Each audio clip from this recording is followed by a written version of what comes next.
Welcome to the Keeping It Real podcast by Real World Academy, where we hear from top educators, entrepreneurs, and creative thinkers on how to design your future. So welcome back, everyone, to the Keeping It Real podcast. I am your host, Domenico, co-founder of Real World Academy. Today, we have Tania Abouzeide with us. Thank you so much for coming on the show. Thank you for having me, Domenico. So Tania is a professional counselor for college-age students. She's worked in this industry in a number of different fashions, both alongside universities such as the University of Miami. She also started her own organization called Wayfinder Educational Consulting, where she is the founder and also the head consultant. So Tania, thank you so much for coming on again. Before we dive into all the challenges we're facing, in terms of getting students prepared for today's world, why don't you give us a little bit of your background and tell us why you got into this space in the first place? Sure. So, thank you for the introduction. I'm really happy to be having this conversation with you that I think is totally needed.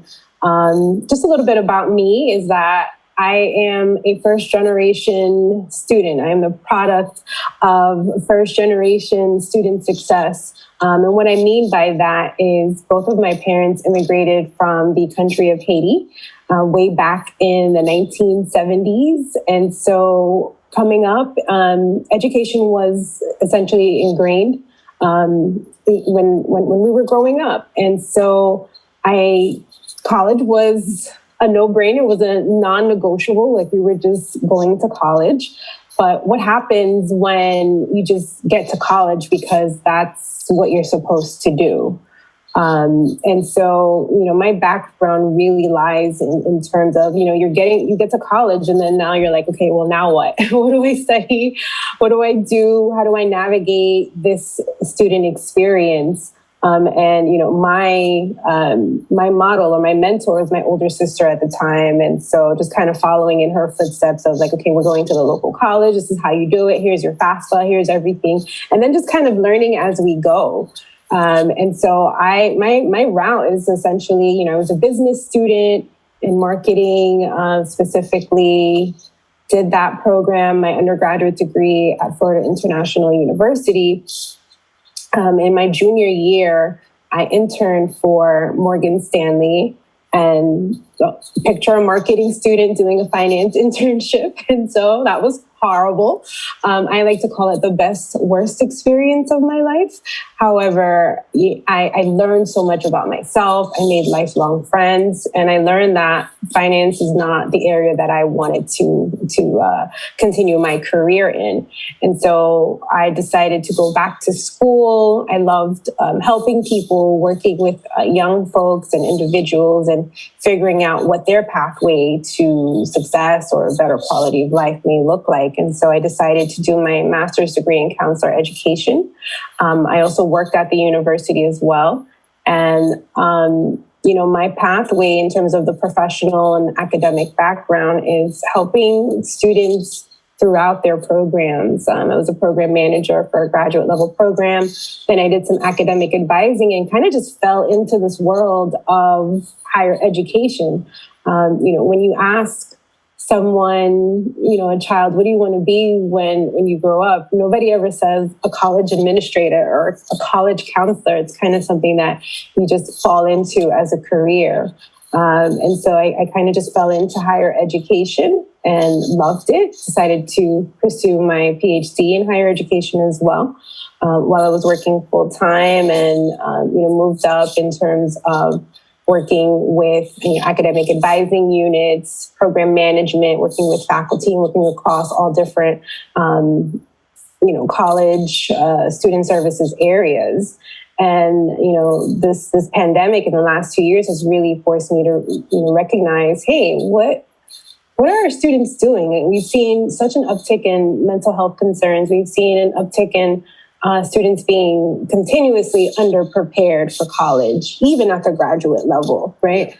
And so that led me to open up my consulting practice, where I specifically help with students and their families helping them navigate the college admissions process, whether it's undergraduate or graduate level study.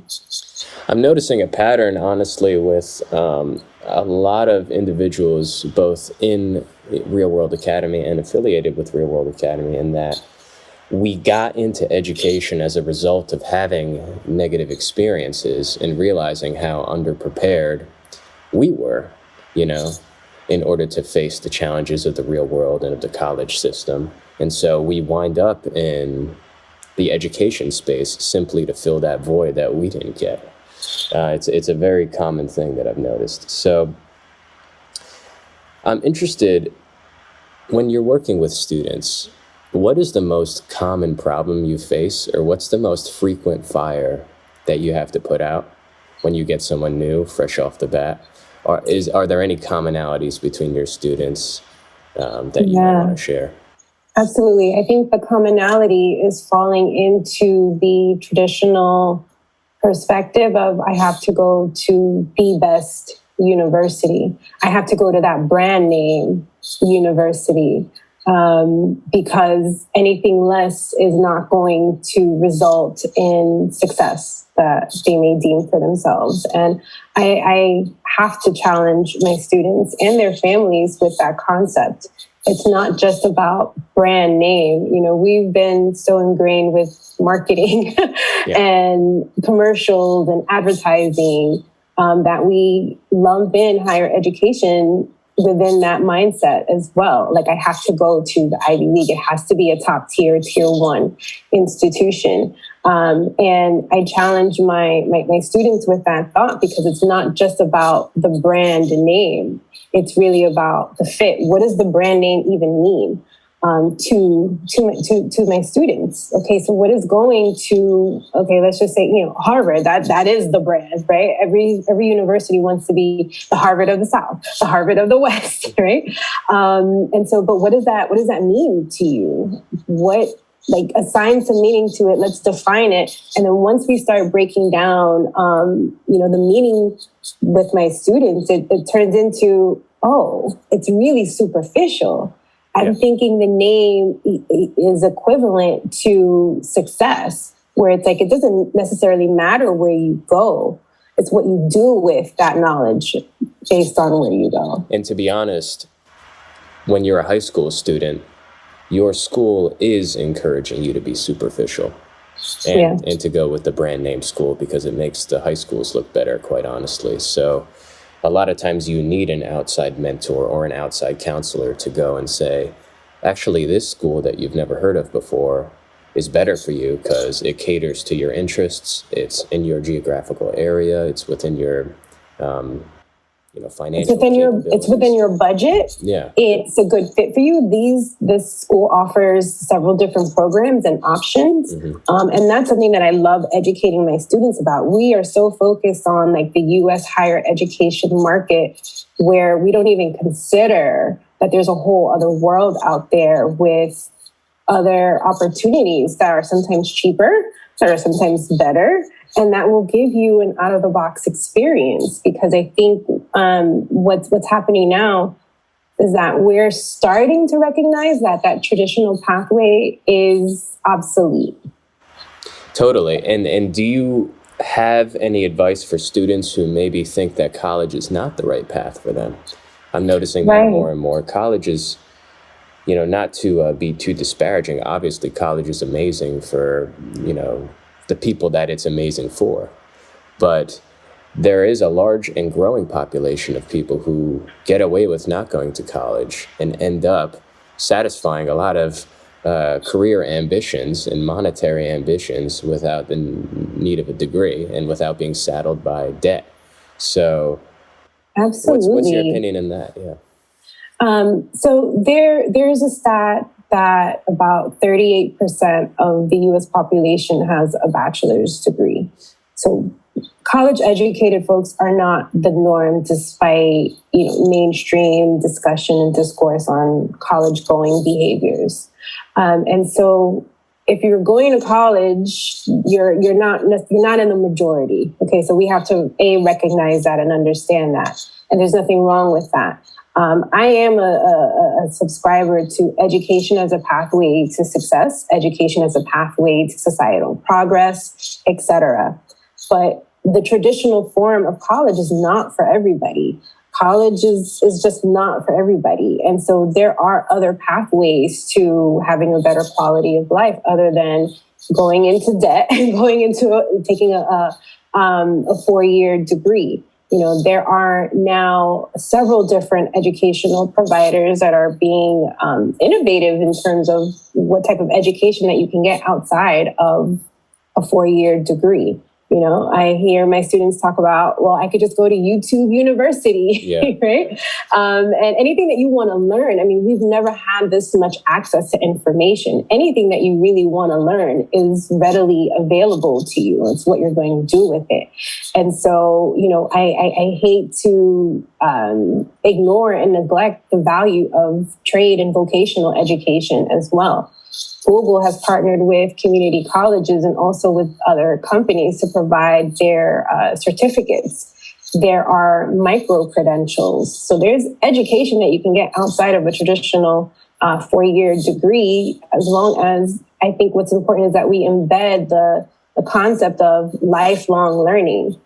For those who are going to get a degree or not, you just never stop learning and never stop educating yourself. I think that's the key, as opposed to say, hey, get this 4-year degree, get a job, keep plugging into the matrix or the rat race or whatever analogy that you want to use, because it's no longer working, and it's really not even effective with the access that we have. Yeah. I had a private discussion with a friend who was complaining to me about student debt, quite honestly. And she said, why was I able to make a $250,000 investment when I was 16 or 17 years old? Mm-hmm. Why is that the norm for me to assume that lifelong, responsibility when I'm 16 or 17? So many kids are going to college for superficial reasons, or not for any reason in particular other than they're being encouraged to by their parents or their counselors or whoever. So how do you break down with students you meet with, how do you break down the different reasons why they should or shouldn't go to college? How do you help them make that decision from a standpoint that's not just superficial? Right. I mean, and this is something that even adults, myself, and other folks who have multiple degrees have to face at some point. It's being honest with yourself. What type of life do you envision for yourself? And understanding that we're constantly evolving. Okay. And so the decisions that you're making at 17, hindsight is always, tells you a little bit of a different story. The decisions that you're going to make at 17 are not necessarily going to be the decisions that you would make when you're 37, 20 years later. And so having the necessary information and understanding why, it really starts with having that information, understanding your why, in order to make that decision of, okay, hey, why am I going to school? What school? How is this going to benefit me? Those foundational concepts of breaking down their why is one of the approaches that I take. And then you also have the students who know exactly what they want. They've known it since they were 5. And, it's just their natural progression. And there's nothing wrong with that, but I don't think that's the norm. I think most 17 college-bound, students are still trying to figure that out, and they will continue to figure that out. However, it's for me, what I do with my students is I let them know, like, hey, it's okay to change your mind, by the way. You start off as a biology major, you take that class at your large public institution with 400 other students, and you're like, maybe this is not for me. Maybe I would like to go into another field. It's okay to change your mind, but also having the coping skills and the resources and information to go ahead and make that decision and to adjust to the plan. I tell this to students all the time. You can't have decision paralysis because it'll just set you back. It's just as important to know what you don't like as it is to know what you do like.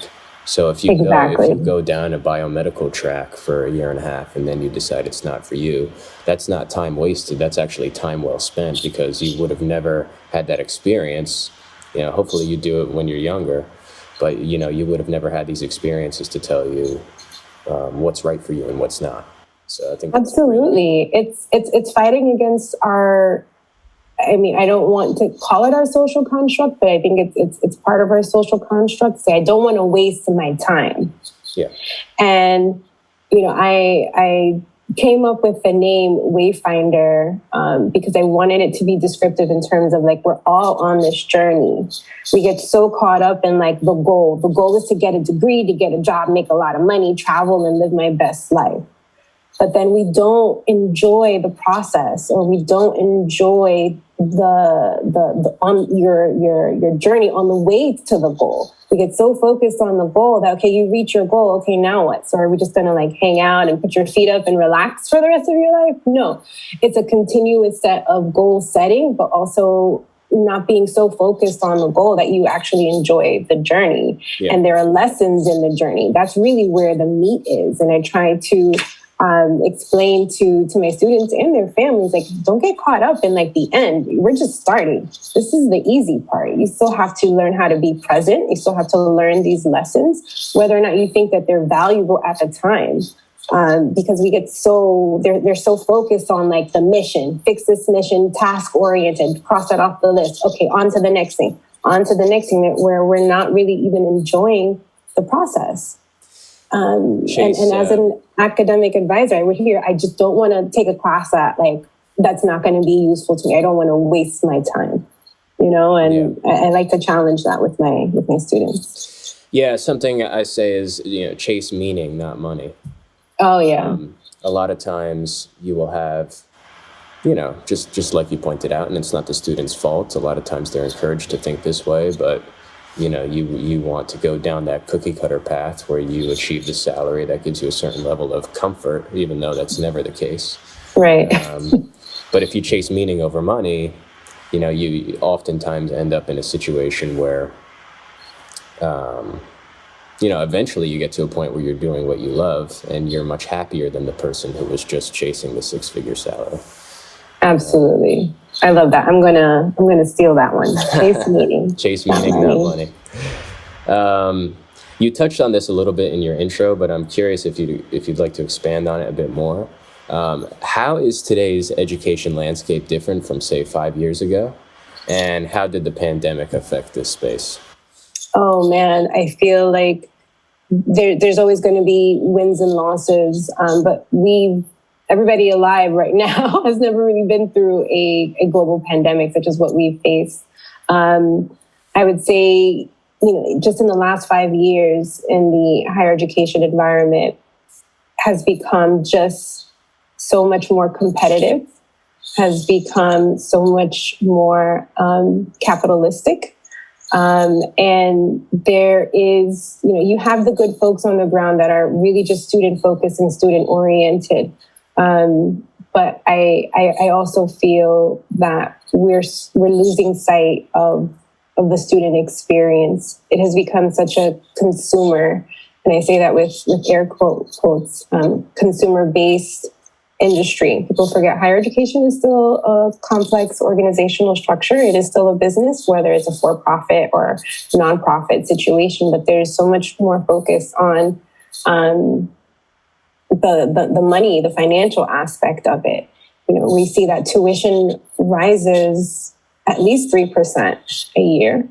During the pandemic, we saw some tuition freezes, which was nice, but 3% on an annual basis is without any regulation, without any, slowdown in sight, just continues to exacerbate the college affordability factor. It's becoming so ridiculously unsustainable, and it really results in income inequality, attainment inequality. There's just so much inequality, and higher education in the last few years has focused on, a lot of the talk is focused on, DEI, diversity, equity, and inclusion. And we can talk about it all day long, but the real ramifications is always going to be economic and financial. And the folks at the bottom are going to continuously be exploited at times and also lose out on opportunities because of the affordability factor. Yeah. But the stakes have also never have been more higher than they are now because of the competition-based environment that we have in higher education, where schools boast their selectivity. Oh, we had a 3% acceptance rate. Oh, we're so selective. No, that's not cool. That's not okay. And it's almost an upside down model that just continues to perpetuate really the founding of higher education in the United States, where higher education was founded on exclusionary practices. It really was all about exclusion. We only wanted one type of person to be educated. And then, we made some progress up until about the 70s, but now on the financial aspect of it, we're going backwards a little bit. What's stopping the whole system from collapsing? Like, I have this theory that the pandemic accelerated the ultimate death of the college model, at least as it currently exists. So we had a pandemic happen where everything went virtual, including education. At the same time, we had tuition prices rise and schools getting even more competitive, which I don't understand. I might ask you to explain that. What's stopping someone from saying, screw this, I'm going to, if it's costing me $30,000 a semester to take Zoom classes, what's stopping me from taking those classes for free on a YouTube or paying some consultant agency a fraction of the cost to get the same education? Why is that not happening already? There is a collaboration effort to maintain the status quo within higher education.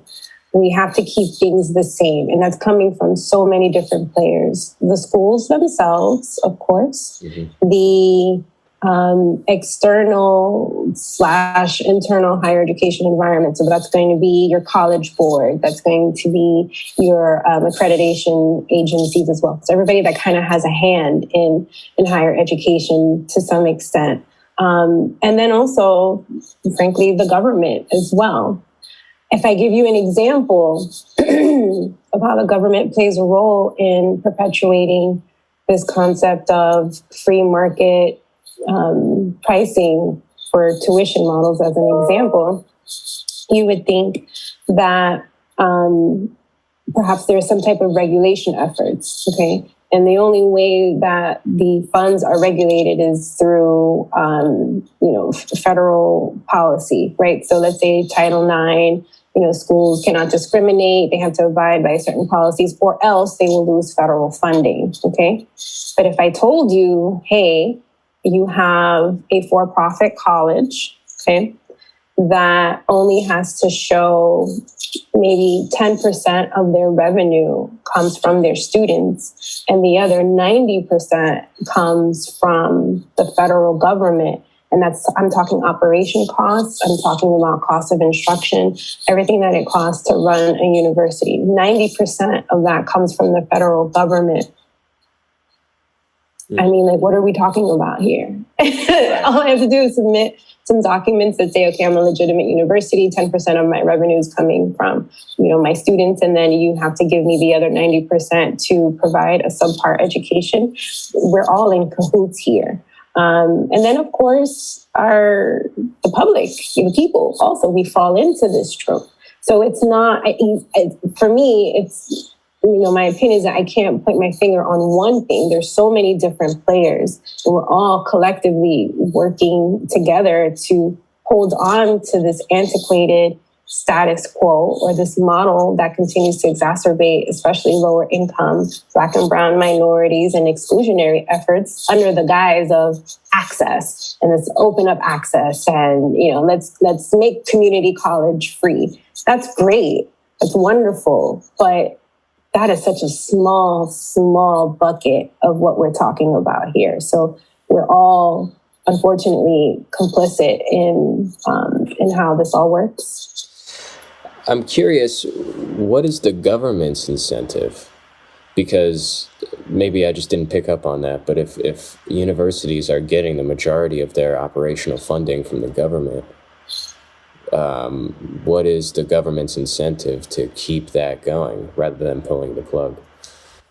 I mean, that's a loaded question too. I think there are quite a few incentives, right? So this is a result of lobbying efforts. This is a result of corporate interests. This is a result of governmental interests as well. So, hey, if I'm going to provide, if I'm a government agency, NIH, and I want to provide, $40 million of funding for my research to this institution, it's a win-win for me. I get my research, I get this, right. And guess what? You get the name.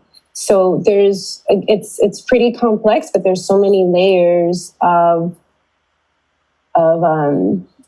complacency and responsibility and accountability with how this system continues to perpetuate.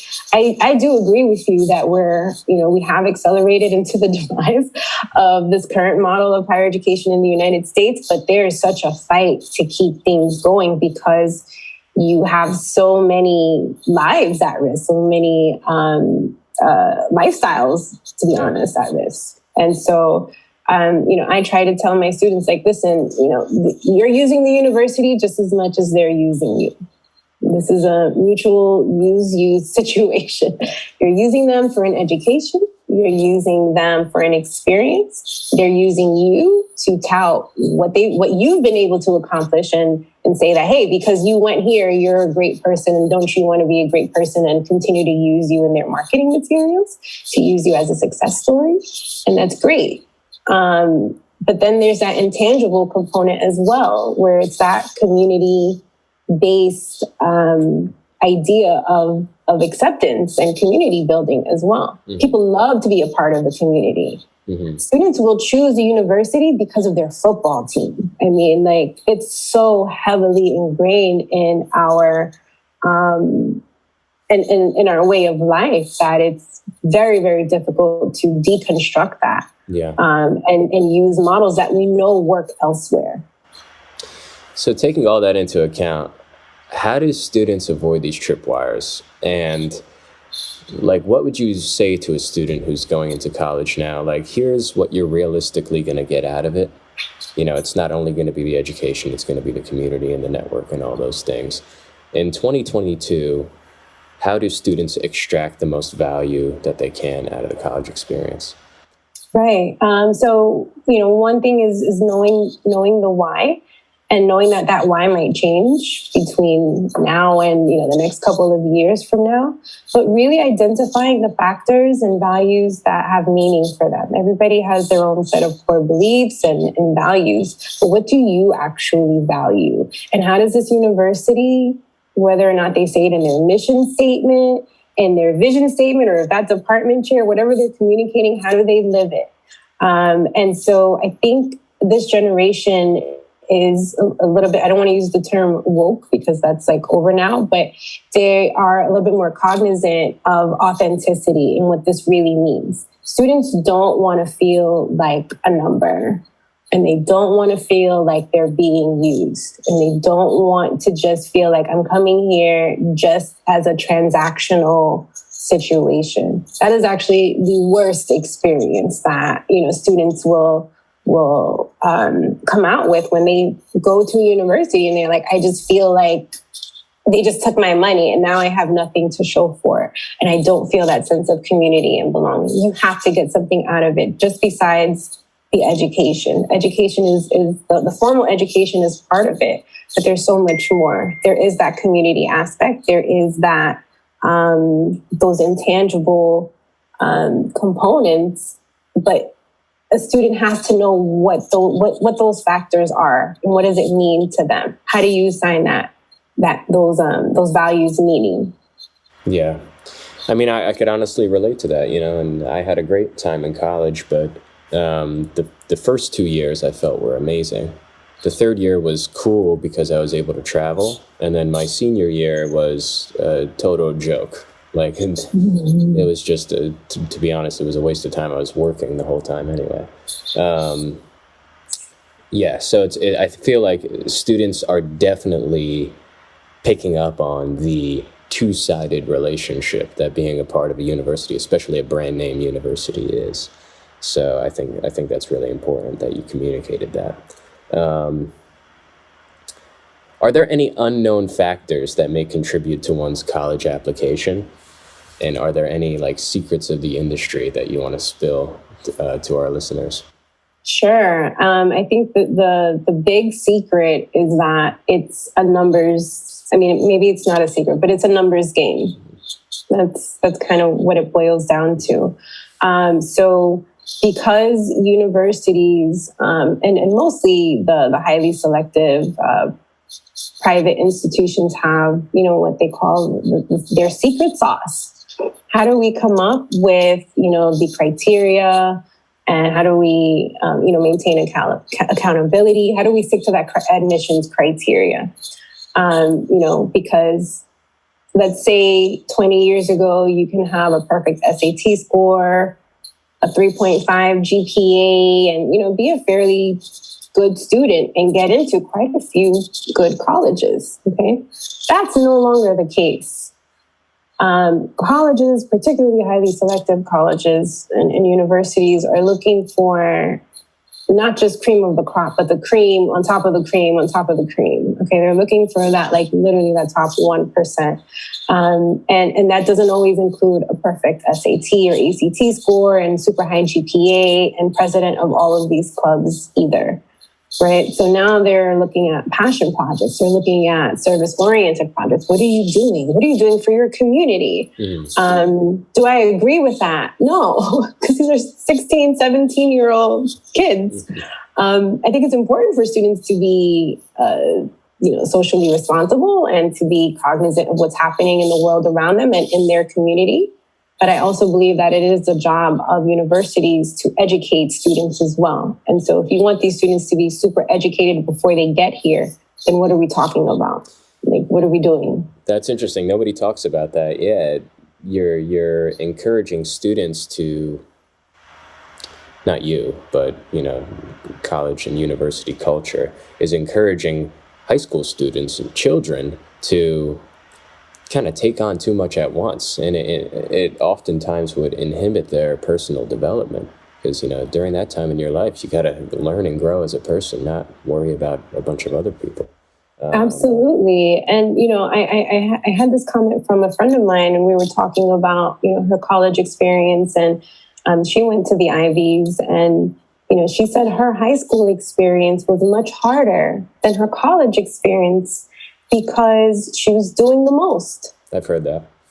Yeah. And then by the time you get to senior year in college, you're burnt out. You don't want to do anything. You're tapped out. You're 22 and you're burnt out.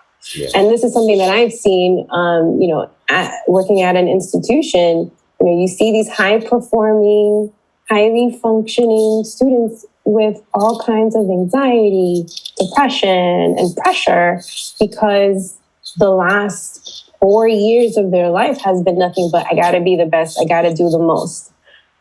As opposed to like, hey, frontal lobe development, it hasn't even happened yet. And you're making all of these adult-based decisions with so much pressure and stress associated with that. So how do students navigate around that? What would you encourage students to do or not to do so that they do, mature properly and don't get overwhelmed and burnt out?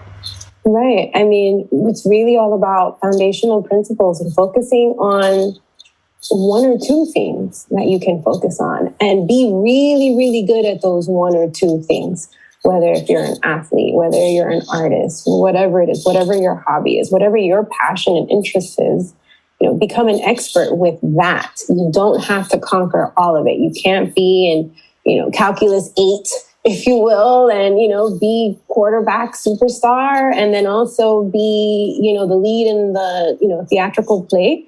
No, that's not necessary and it's not needed. And you're really just going to burn yourself out. So I tell my students, listen, you have your academics. That's really the most important part. We're focusing on that, but then also have fun. I alluded to this earlier about like the goal is to get all these things. And it's like, no, you need to enjoy yourself. Okay. Yeah. But I hate to use the word balance because that's, another trope that we fall into, but pick one or two things that you really enjoy and just kind of sit in that, enjoy that. And if these schools don't want you because of that, you really need to think about, again, your why. Definitely. Do you ever get any pushback from parents with this rhetoric? Because I could imagine that a parent might want their kid to do 25 different things at once, So absolutely. I mean, I say that my students are my clients, and my parents are also their parents are my clients as well. And it's educating and having these thoughtful discussions that we just don't have enough of. And so I encourage that dialogue between student and parent. I have that dialogue amongst the three of us. And then I have those separate dialogues as well to really understand, your goal for your child is your goal, but we got to shift that and focus on what they want, what's going to be a good fit for them. I focus more so on fit as opposed to all the glitz and glam. And let me tell you, we still have some high performing students, and the glitz is attractive. It's attractive for a reason. But let's not make these superficial decisions just because. And it's much harder actually to do that with legacy parents too, because, I went there and I really want you to go there. And I'm a parent, and let me tell you, I have goals for my kids too. So I understand that mindset, but then also making that separation. Hey, you did what you had to do, and that's great. And you had a wonderful experience, and let's use your experience to help your child make these good decisions. But let's not focus on duplicating what you did for them, because it's not going to work. Their path is going to be much different than yours. And it's inevitable, the world is a completely different place. The way people learn is completely different. Our cultural values are different. It's useless trying to rely on legacy in order to get your kid to the next level. So I want to leave it off with one more question. I think this will be super useful for our students who are listening. And feel free to expand on this however you want to, but what would you say are the top 3 factors or character traits that determines a student's success? And I'll add to that a student's well-being, since we're talking about mental health. Oh, absolutely. Coping skills is probably going to be the number one thing, right? Because I think this generation has so much instant gratification. And when you don't get what you want, how do you deal with rejection? How do you deal with no's? How do you deal with waiting? Who wants to deal with all of that? Nobody. Nobody likes to deal with any of that. However, it's important to have the coping skills to deal with that. So let's say, and I think the earlier you get rejected in life, honestly, the better, because you just kind of learn how to take these L's, because we're going to have these losses. You're going to have rejection. And the sooner you learn how to deal with that, the better. One example, I have a 6th grader, and middle school sucks. I'll tell you that right now. As a parent, nobody prepared me to deal with a 12-year-old girl in 6th grade. Like, I'm hating it, but I'm also recognizing that, like, oh man, you got to go through this now. This is great that you're going through this now, because imagine, these kids who turn into adults dealing with rejection in their life, and when they're in college or post-college. You don't know what to do with that because you've never been taught. You've never had that experience. So coping skills, definitely, learning how to take rejection. That's number one. I think the second thing is also being open-minded. And I think this generation is learning that a little bit more so, and taking the non-traditional route than what you and I probably took, or someone who went to college 20 years ago. Taking that open-minded perspective, trying different things, taking risks, not just doing a study abroad, but maybe doing college completely abroad, and exploring different factors. And then the third is, not being scared to fail. Failure is a great teacher, and, we fail every day in some form in this life. Every day. I tell my kids, I'm like, I fail at something every day, whether I didn't get to it or whether I messed up. You want to just shoot for the higher average. You want to have a lot of wins, but you got to also know that sometimes you're just going to fall short. Yeah. But to not be afraid of that and to learn from it. And then sometimes it's okay to, fail and be like, you know what, maybe that wasn't for me. I'll try a different route. Definitely. Well, thank you so much, Tania, for coming on. I think people are going to learn a lot from this episode, and I had a lot of fun. Thank you so much for having me. This was a blast. Thank you for listening to the Keeping It Real podcast by Real World Academy. If you're a student looking for a mentor or a parent looking to help your kid design a happy life and a successful career, visit our website at realworldacademy.org and subscribe to us on YouTube, Facebook, Instagram, and wherever you listen to podcasts to hear more exclusive content on how to design your future.